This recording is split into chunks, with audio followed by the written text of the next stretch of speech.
रही। इंसान की ज़िंदगी का कोई ना कोई मकसद होगा। उस मकसद को डिफ़ाइन करने के लिए मुख्तलिफ़ तरीके हैं। ये जो पढ़ाई का अमल है ये इनमें से एक तरीक़ाकार और ये मुरव्वज तरीक़ाकार है, यानी जिसको सारे इख्तियार करते हैं।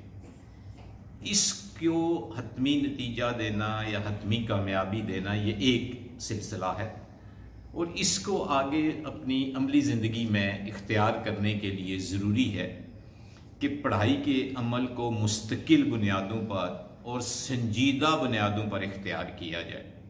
कोई भी बच्चा हो, अगर उसने कामयाबी हासिल करनी है तो सबसे पहले उसे 3 चीज़ों का इल्म होना चाहिए। नंबर 1 कि मेरा मकसद क्या है। कामयाबी का मकसद इंतहाई ज़रूरी है कि आपको पता हो। अगर आपकी कामयाबी का मकसद कोई मनफी अमल है तो ऐसी कामयाबी अल्लाह मियाँ उसमें बरकत नहीं डालते। इसका मतलब ये हुआ कि आपने अगर कामयाबी हासिल करनी है तो आपके मकासद भी मस्बत होने चाहिए, पाकीज़ा होने चाहिए, अच्छे होने चाहिए, फलई और रफ़ई होने चाहिए। एक बात।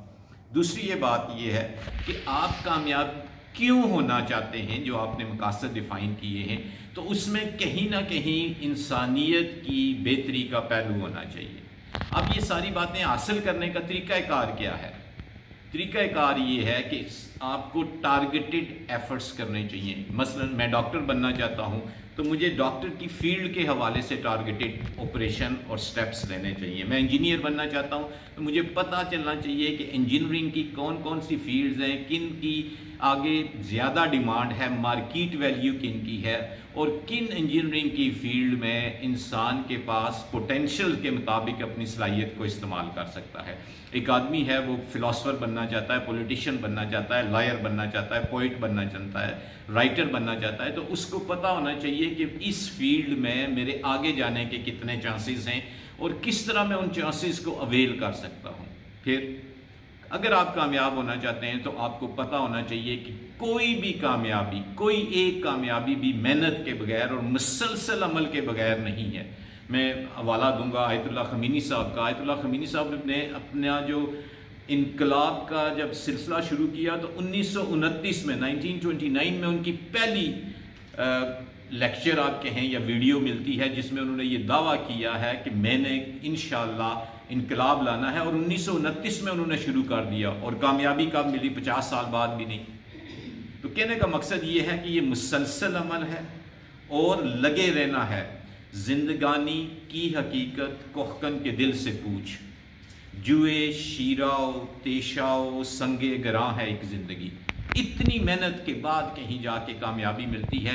ये प्लेट में तोहफे के तौर पर और एक आम और नॉर्मल अटेम्प्ट से कभी भी किसी को नहीं मिलेगी। जिसने भी कामयाबी और वो दर्जा हासिल करना है जो कामयाबी का सही दर्जा है, ऊंचे मकाम पर पहुंचना है, उसको अपने सारे एफर्ट्स मस्बत अंदाज से और मुसलसल अंदाज, और ये नहीं है कि ये 2 दिन का या 4 दिन का या ठेकेदारी सिस्टम है, नहीं। इसमें आपको अपने एफर्ट्स लगाने हैं और वो मुसलसल लगाने हैं, 2-4 दिन की बात नहीं है। वो किसी ने कहा था ना कि दाना खाक में मिलकर गुलो गुलजार होता है, तो अपनी हस्ती को मिटाना पड़ता है, और ये किसी एक शख्स के बारे में नहीं है। आइंस्टाइन को देखें, बर्ट्रैंड रसल को देखें, दस्तोवस्की को देखें, जिस स्कॉलर को, जिस बड़े साइंसदान को देखेंगे उसके पीछे आपको मुसलसल मेहनत का अमल नज़र आएगा। ये इत्फाकिया नहीं है, ये इंसिडेंटल और एक्सीडेंटल नहीं है। अल्लाह मियाँ से मदद मांगनी चाहिए। वालिदैन की दुआओं और असातिज़ा की दुआओं का नतीजा भी कामयाबी है। Thank you.